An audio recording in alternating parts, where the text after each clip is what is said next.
Imagine comigo uma coisa. Estamos em 1930. Um dos economistas mais brilhantes do século, John Maynard Keynes, faz uma previsão. Ele olha para a tecnologia, para a produtividade crescente, para a automação, e ele diz algo otimista. Em 100 anos, o acúmulo de capital e a evolução tecnológica vão resolver o problema econômico. E quando isso acontecer, trabalharemos apenas 15 horas por semana, 3 horas por dia. E sabe o que é mais perturbador? Keynes estava certo em quase tudo, exceto a conclusão. A produtividade explodiu, a automação revolucionou. Os índices de renda per capita nos países desenvolvidos subiram exatamente como Keynes previu. Mas você sabe quantas horas por semana você trabalha em 2026? Ainda 35 a 42 horas. Exatamente como em 1930. E isto não é incompetência. Isto não é acaso. Isto é arquitetura. Se você sempre se perguntou por que a tecnologia não tornou sua vida mais fácil, fica conosco que hoje vamos desvendar isso.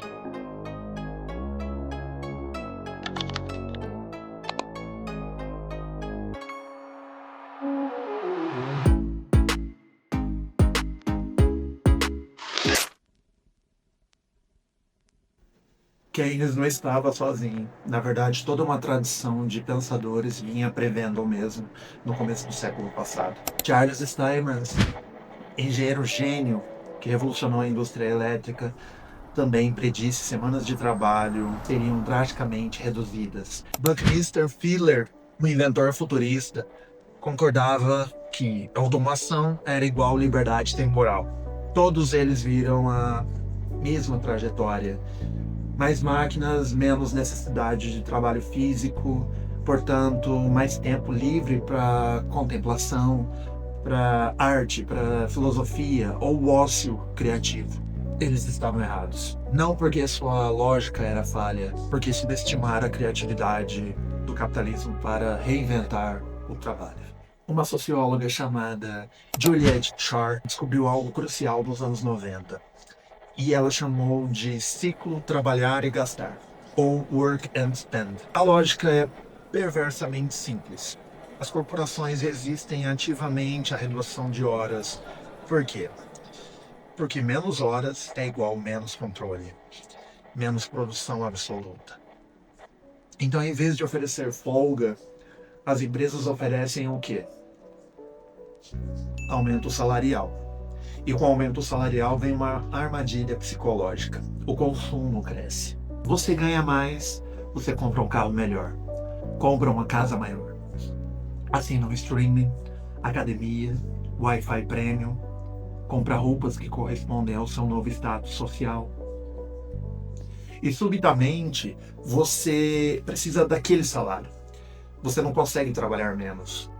Porque se você trabalhar menos, não consegue pagar pela vida que construiu ao seu redor. Você trocou o direito ao lazer por coisas.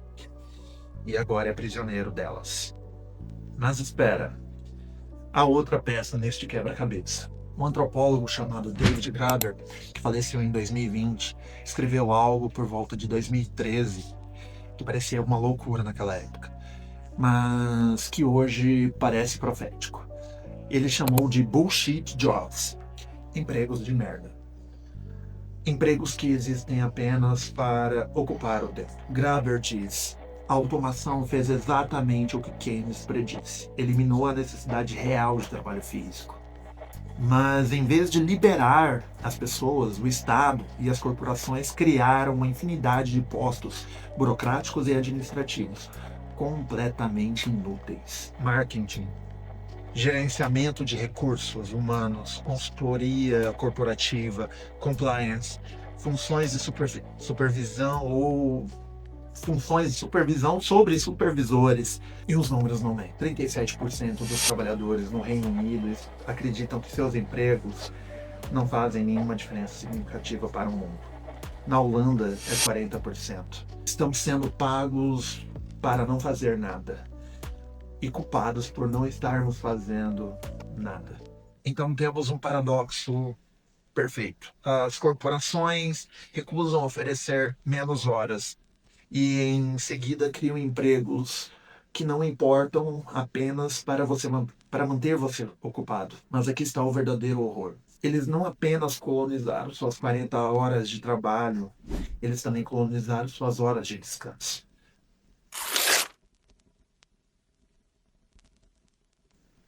Há uma mudança estrutural que aconteceu. E eu vou lhe demonstrar. Um filósofo francês chamado Michel Foucault descreveu a sociedade disciplinar. Um mundo de prisões, fábricas e quartéis. Nessa sociedade, o controle funcionava pelo tu deves. Obediência, regra e punição. Você trabalhava porque tinha medo. Porque desobediência tinha consequências visíveis. Prisão, demissão, humilhação. Uma sociedade onde o exterior te aprisiona. Mas um filósofo sul-coreano chamado Byung-Chul Han identificaram uma mudança. No neoliberalismo de hoje, isso mudou completamente. A sociedade disciplinar se tornou a sociedade do desempenho, segundo ele. E é aqui onde fica perturbador. Na sociedade do desempenho, você não é mais controlado por barreiras externas. Você é controlado pelo sim, nós podemos. Você virou um empresário de si mesmo. Você não é mais obediente, você é motivado. Não há alguém lhe dizendo trabalhe. Há uma voz interna dizendo você pode ser melhor. E isso é infinitamente mais eficaz do que qualquer chicote externo. Por quê? Quando você é dominado por uma ordem externa, você consegue resistir. Você consegue dizer não. Você consegue identificar um inimigo. Mas quando você é dominado por si mesmo, quando você é simultaneamente o patrão e o funcionário, a resistência desaparece. A pior prisão é aquela que você construiu para si mesmo. Há um termo sociológico que surgiu recentemente chamado Sunday Scares. O pânico do domingo. É aquela ansiedade que você sente no final de semana, antecipando a volta ao trabalho na segunda. E note, isso não é novo. Sempre houve pessoas que temiam a segunda-feira. Mas o que é novo é a amplitude desse fenômeno. A profundidade. O fato de que teólogos e filósofos estão analisando isso como um fenômeno civilizatório. Eles dizem que o Sunday Scares é resultado direto da morte do ócio, da eliminação de momentos contemplativos. O lazer, ele deixou de ser uma celebração. Agora é apenas um intervalo de recuperação antes de voltar ao trabalho. Você não descansa, você recarrega a bateria para explorar a si mesmo novamente, novamente, novamente. Agora me diga, se você já foi se deitar no domingo, ansioso ou por amanhã ser uma segunda-feira, me conte aí nos comentários. Eu confesso que todo domingo, quando eu lembro que terei que entrar em uma turma, segunda-feira às 7h10 da manhã, me bate com uma deprê.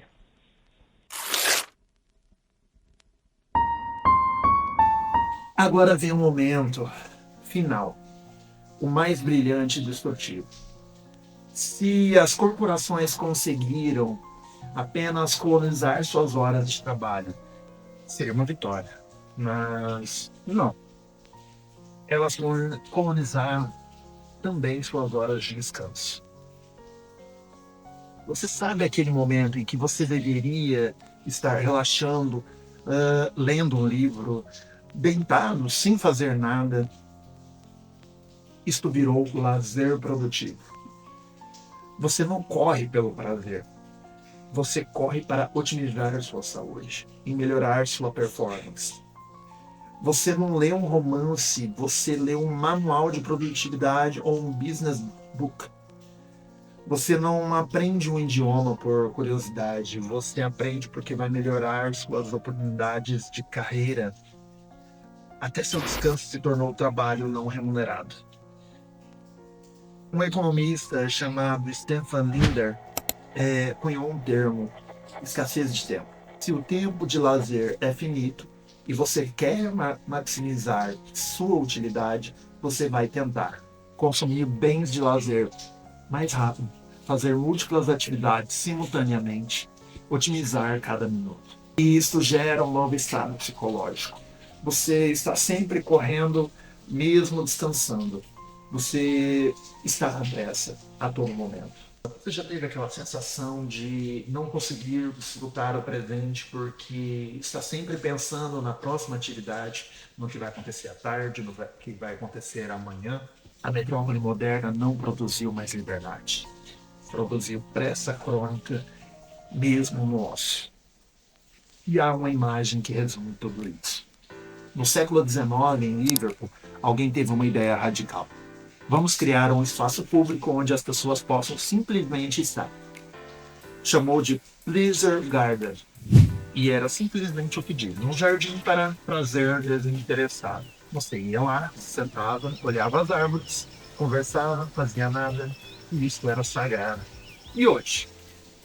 Parques urbanos redesenhados para lazer ativo, academias ao ar livre, ciclovias, pistas de corrida. As áreas de contemplação foram eliminadas em favor de vias de circulação rápida e equipamentos comerciais. Até os parques te dizem: você não pode simplesmente estar aqui.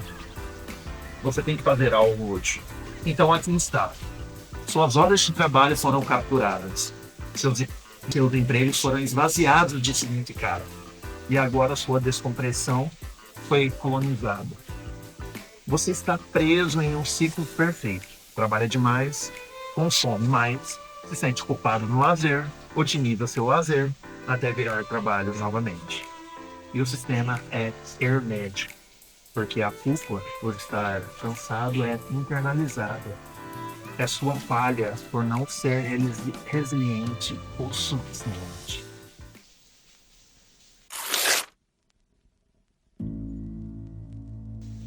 Agora chegamos na parte que torna isso indiscutivelmente real. Burnout não é psicológico apenas. Não é que você não está fazendo o suficiente ou que está fraco. Burnout é uma doença neuronal. Quando você está sob estresse crônico, trabalho sem fim, pressão constante, nenhuma sensação real de controle, seu cérebro começa a sofrer danos estruturais. Não metaforicamente, literalmente. Vamos aos detalhes neurofisiológicos, porque isso é perturbador e você precisa saber. A amígdala é a estrutura cerebral que detecta ameaças. É aquela que grita perigo quando você vê um leão na savana. Sob estresse crônico, a amígdala cresce fisicamente, fica hipertrofiada. E quando isso acontece, seu cérebro entra em hipervigilância permanente. Um e-mail do seu chefe te dispara uma resposta de luta ou fuga, como se fosse uma ameaça à sua vida. Uma reunião de rotina virou calamidade emocional. Você está permanentemente em estado de alarme, mesmo quando nada ameaçador está acontecendo.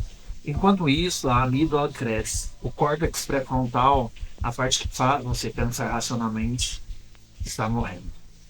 O cortisol, o hormônio do estresse, em níveis crônicos, literalmente destrói as células cerebrais do córtex pré-frontal.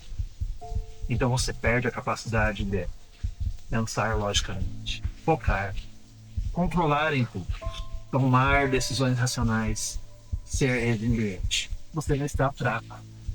Seu cérebro está literalmente danificado. E aqui está a parte que faz isto parecer uma armadilha perfeita. Seu sistema de recompensa, a rede de dopamina que gera prazer e motivação, fica completamente embotada. Isso significa que seu trabalho não gera mais satisfação. Seu lazer também não gera mais prazer.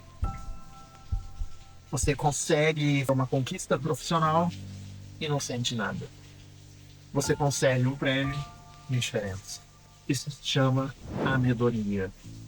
A incapacidade de sentir prazer.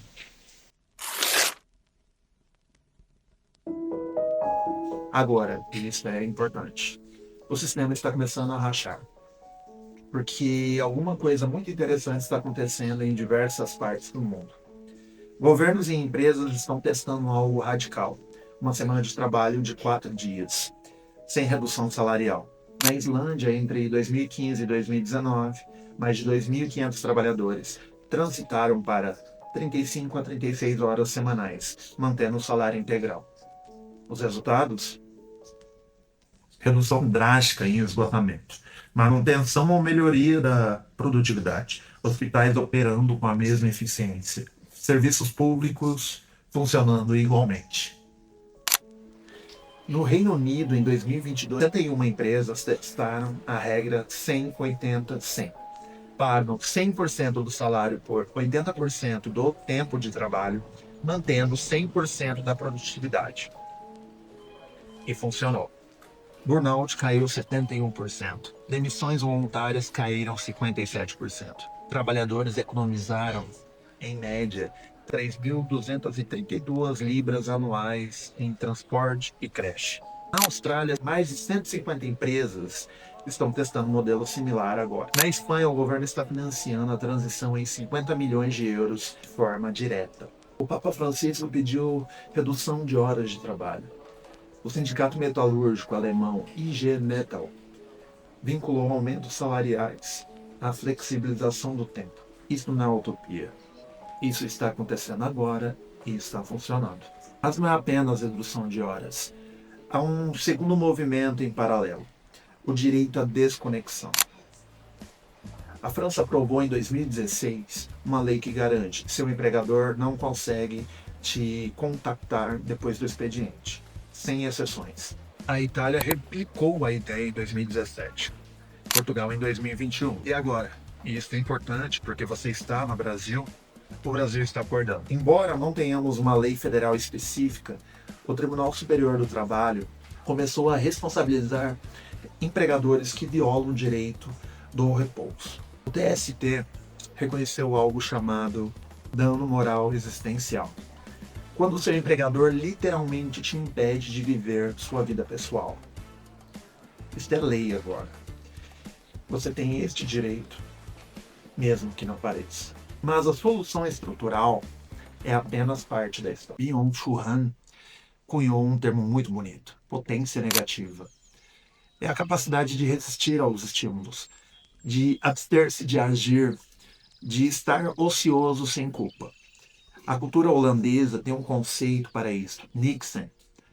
Fazer algo sem propósito utilitário. Sentar em um café e não fazer absolutamente nada. Olhar pela janela sem pensar em produtividade. Sonhar acordado. E isto, fazer nada conscientemente, é tão revolucionário como qualquer ato político, porque é um ato de resistência contra a lógica do capitalismo. Então, aqui está o que eu quero que você entenda. Você está cansado porque a máquina foi desenhada para te cansar. Mas isso é crucial. A máquina, ela é contestável. Você consegue trabalhar menos e não é fantasia. Islândia, Reino Unido, Austrália estão provando que funciona. Você consegue desconectar. Portugal e Itália colocaram isso em lei. Você consegue recuperar o ócio. E isto não é fuga. É necessidade neurobiológica. A revolução vai vir de uma ideologia melhor. Vai vir de você simplesmente parando de correr. De Keynes a Han, de 1930 a 2026. A promessa era liberdade. O resultado foi escravidão mais sofisticada. Mas a história não termina com escravidão. Termina com pessoas dizendo não.